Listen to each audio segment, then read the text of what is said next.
Welcome to the second part of trypanosomiasis. Today we are starting our discussion with East African trypanosomiasis.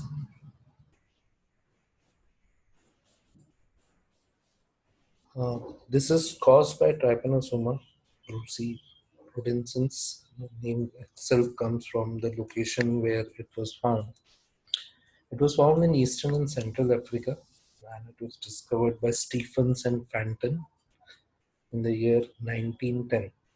Uh, Particularly, it was found in the blood of a patient in Rhodesia suffering from sleeping sickness. Now, let us come to their pathogenesis and the clinical feature. This particular parasite causes East African sleeping sickness. It is more acute than the Gambian form and appears after an incubation period of about the 4 weeks. It may end fatally within an year of onset before the involvement of nervous system. Pathological features are similar in both diseases, with some variations like edema, myocarditis, and weakness are more prominent in East African sickness. So, comparing the earlier one with this, so we have a lot of similarity in there. So we can find some differences, like the edema, myocarditis, weakness part is more prominent in this particular type of trypanosomiasis. Lymphadenitis, which was more prominent earlier, is less prominent here. Febrile paroxysms are more frequent and severe. There is a large quantity of parasite in the peripheral blood. Central nervous system involvement occurs early, and mania and delusion may occur, but the marked somnolence which occurs in T. brucei Cambian's infection is lacking. So, it is although they belong to the same genre, but here we find basic differences in their manifestation. Also, here we can see that the infection is quite fast moving, and some differences in the central nervous system involvement and their expression can be seen. Now, about the laboratory diagnosis, both Eastern and other Western type of African trisomes, diagnosis to both of them are similar. Um, First of all, we have non-specific finding, that is anemia and monocytosis, raised TSR due to rise in gamma globulin level, reversal of AG ratio uh, to become less than 1, increased cerebrospinal fluid pressure, and raised cell count and proteins in cerebrospinal fluid. So these are non-specific findings. That means these findings can be found in some other diseases also, but yes, they are present along with this disease also.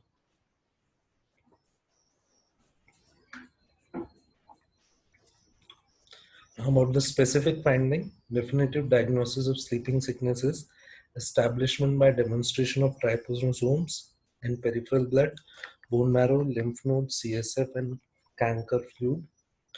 Demonstration, obviously, demonstrating the parasite in the blood or any connective tissue would be the definitive diagnosis. Microscopy, wet mount preparation of lymph node, aspirate, and canker fluid are used as a rapid method for demonstration of trypanosomes. These specimens are also examined for parasite after fixing and staining with Guyma stain. Examination of Guyma stain, thick peripheral blood smear reveals the presence of trypomastigotes. So this is a staining technique that is actually used for the aspirate. If parasitemia is low, then examination of concentrated blood smear is highly sensitive method. So what we need to do, if the number of parasites in blood is less, we'll go for a concentrated blood smear where the probability of finding the parasite would increase. Different concentration technique employed are Buffy coat examination, differential centrifugation, membrane filtration, and ion exchange column chromatography. Examination of wet mount and stained sphere of CSF may also show trypanosomes. So these are names of different techniques employed, but ultimate aim for using this technique is to demonstrate that there are certain parasites present in the blood. Then you can go for culture. Culture techniques also, yeah, like the organism are difficult to grow, hence culture is not routinely used. However, it can be used. Tobbe's medium, Finman's or Tobbe's medium is used for culture of these parasites. Another technique is inoculation into an animal. In this case, it would be a white rat or white mice. Also, once inoculated, we do show demonstrate the presence of this parasite in the inoculant animal. This can also be used. There are other techniques of serodiagnosis. They have high level of IgM and serum IgM and CSF IgM, immunoglobulin, in serum as well as the cerebrospinal fluid. There are different techniques like ELISA, IAF, IHA, CAT, CFT. They are used. These are usually detected within 2 to 3 weeks of infection. So, and antigen detection from serum and CSF can be detected by ELISA. So here what we are doing is antibody detection. You can also go for antigen detection by ELISA. Imaging technique, CTs and MRI of brain can be used, which shows white matter enhancement in patient with late stage CNS involvement. So if we have reached the stage where these trypanosomes may invade the central nervous system, so they do show variations in the white matter. Prophylaxis, control based on early diagnosis and treatment of cases to reduce reservoir of infection. Control of tsetse fly population, most important prevention, measured by wide spraying of insecticides, traps and baits in pregnant. So prophylaxis would be mainly based to reduce the reservoir of infection, that is to kill these flies which would be carrying these trypanosomes. Now we'll come to the other variant of trypanosoma, the cruzi, that is known as Chagas disease.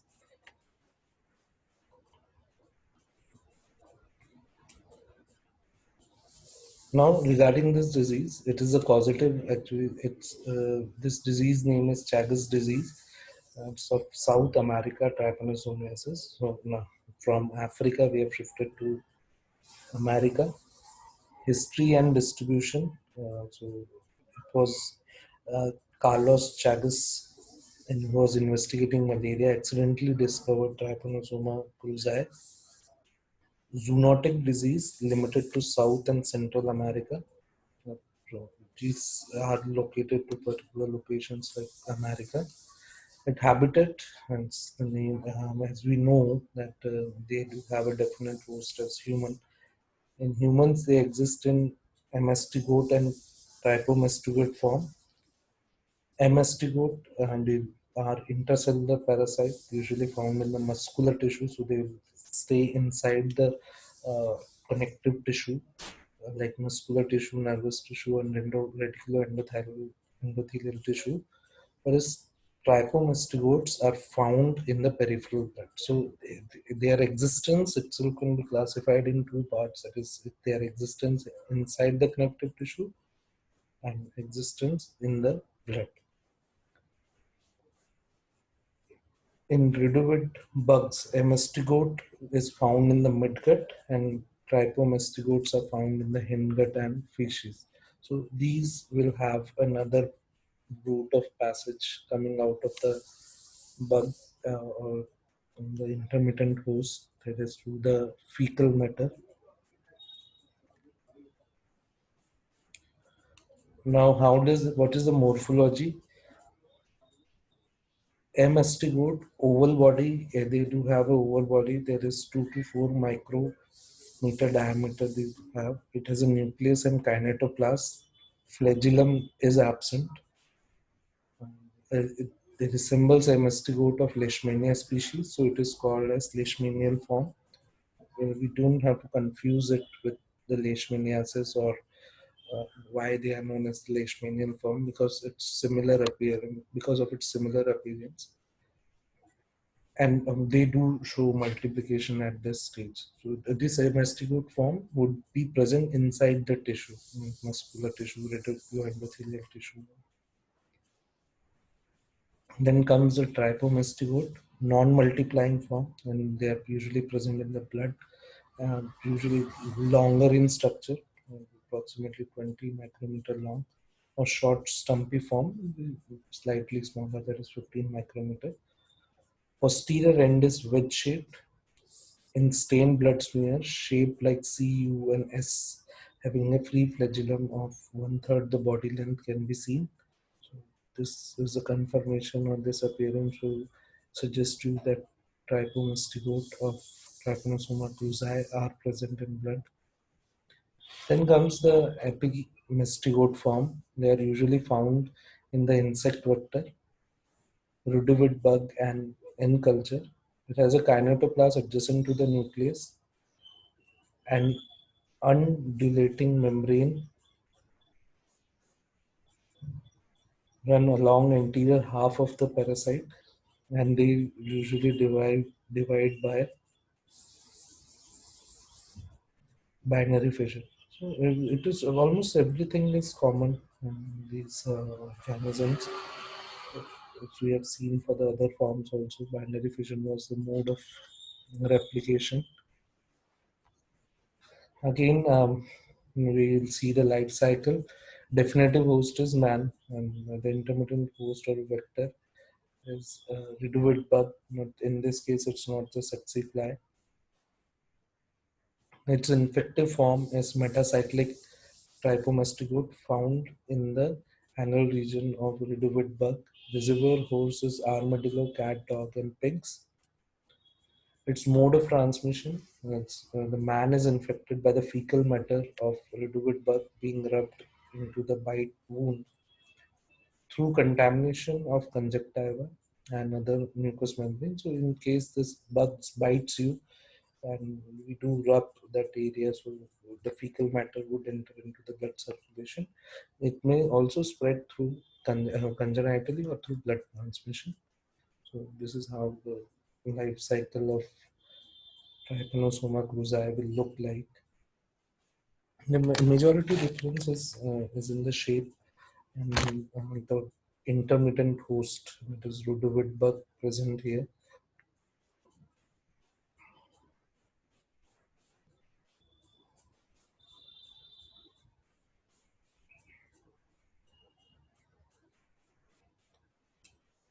Have a closer look. In man, we have the trypomastigote form, that is the metacyclic trypomastigote form entering into the blood of human, that enters into the connective tissue and forms the amastigote form, which will divide there and form the trypomastigote. The trypomastigote is not the dividing form. These trypomastigotes would be ingested by the bug bite during the blood meal. Later on, they will transform into the epimastigote. These epimastigotes will convert into metacyclic trypomastigotes.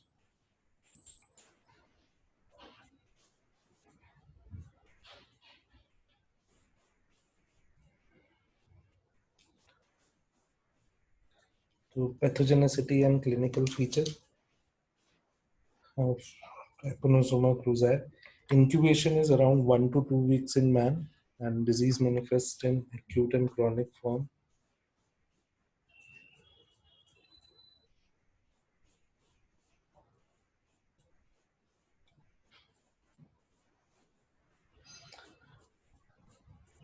Now, what is the acute form and the chronic form looks like? The acute form occurs soon after the infection and usually lasts for around 1 to 4 months. often seen in children under 2 years of age.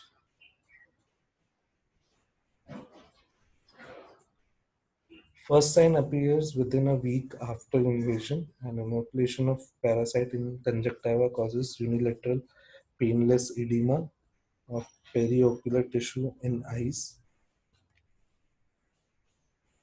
In patients, there may be generalized infection with fever, lymphadenopathy, and hepatosplenomegaly. So you can see the involvement of connective tissues and how they are manifest.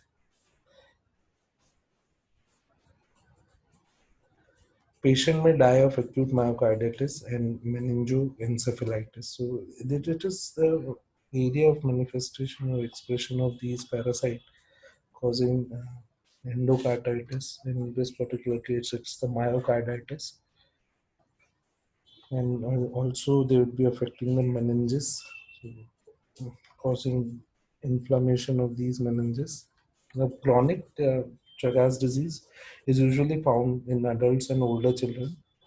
It becomes apparent years and even decades after the initial infection. So it will come later. It produces inflammatory response, cellular destruction, and fibrosis of muscles and nerve that control the tone of hollow organ like heart, esophagus, colon, etc. So, thus it can lead to cardiac myopathy, megaesophagus, and megacolon.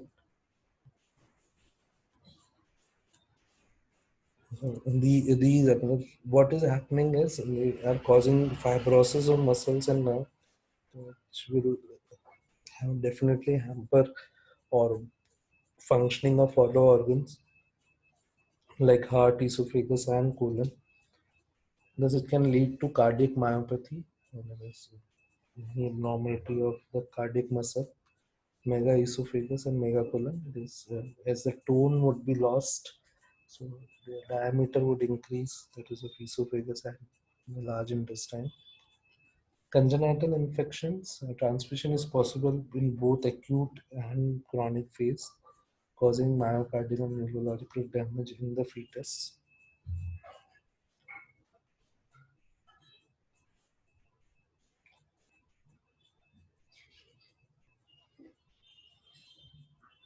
Now we come to the laboratory diagnosis.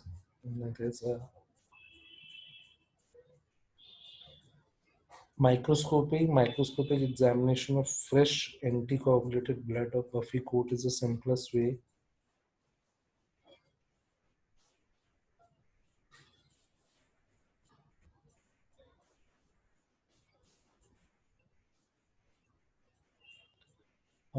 So we have seen this technique used earlier also, and even wet mount may be used to demonstrate a trypomastigotes.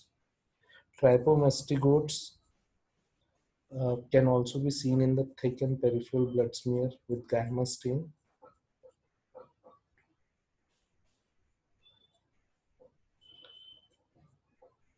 Culture technique, that is NNN medium, may be used. Novi, Neil, and Nicole.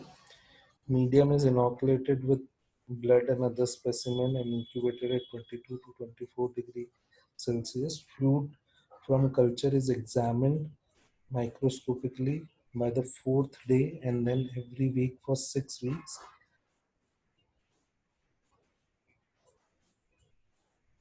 Animal inoculation, either it could be a mice or a guinea pig, may be used.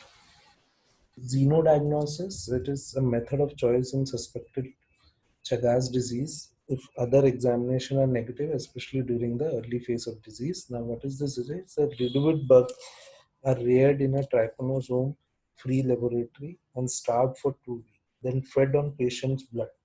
If the trypomastigotes are ingested, they will multiply and develop into epimastigotes and trypomastigotes, which can be found in the feces of the bug 2 weeks later.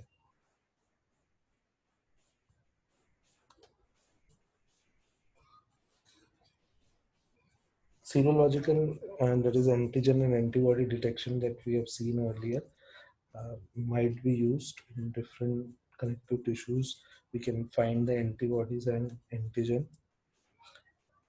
different techniques like IHA, CFT, ELISA, IAF that can be used for this detection. Intradermal test, this is something different for this. Antigen cruising is used to detect a delayed hypersensitivity. So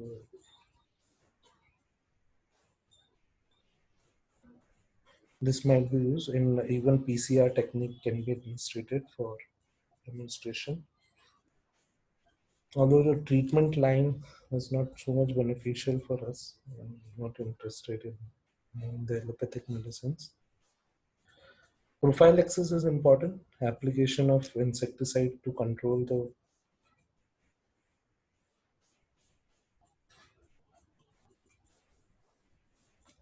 personal protection using insect repellents and mosquito net. Improvement in housing and environment eliminates bleeding places of birth. Okay, that's it. Thank you.